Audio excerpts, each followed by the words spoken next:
So this is a cause for celebration here in our historic neighborhoods. Now, I'm not sure if anybody has lived in Miramar longer than I have, right about now, in this group. But I've lived here over 30 years. And when I first came to Miramar, I lived right up the street down here, off of Pembroke Road. And I bought my first home, which is a townhome, in Woodscape, which is that side of Miramar Parkway.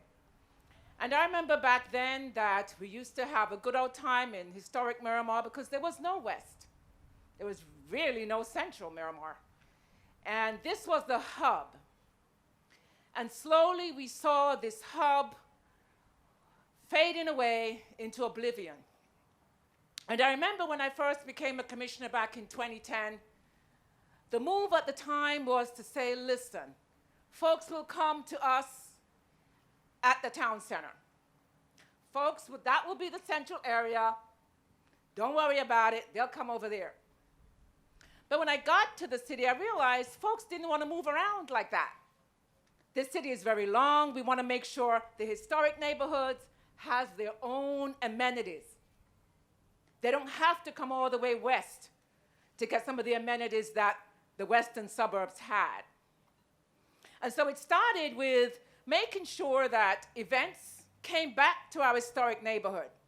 Events like the tree lighting, which was moved to the town center, with nothing happening over the historic park over at Shirley Branca Park. It started by making sure we had events such as Caribbean events right at that park, bringing back activity to our historic neighborhoods. And people were really happy with that. And then we moved forward. We got a $60 million bond, which enabled us to put the band shell right in the park where we can have outdoor activities. And in addition to that, enabled us to build the historic police substation. And based off of all these different developments, we came to B&M. We realized that B&M was not getting the subsidies it needed to revitalize and upgrade their facade.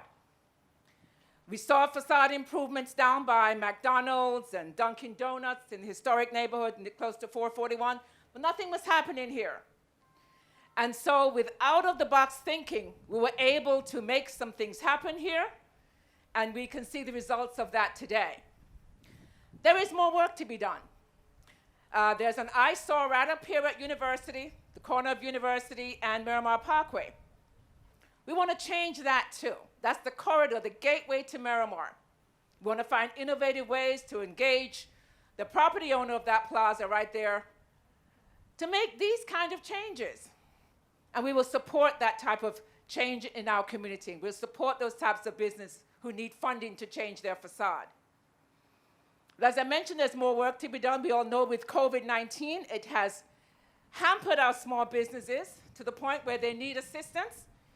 And even indoor dining is not what it used to be. We need to make sure that we have spaces outdoors of our ice cream parlors and our restaurants that folks can dine outside. They're doing that in places like Chicago, cordoning off streets and allowing folks to dine outside so that the businesses don't lose customers because they have to pack them inside of a facility. And so we're looking with staff to see how we can make that happen right along this stretch here. Folks can come out, have a good time, eat, and enjoy the outdoors. We thank God for the weather that we have here in South Florida. We don't have much of a winter. And so in closing, I'd like to congratulate Roy and his team and his staffers for working with the city staff, working with the commission to make this a reality today. And we're going to continue to grow from strength to strength. Clevelanders, as Commissioner Coburn said, has been a big catalyst here.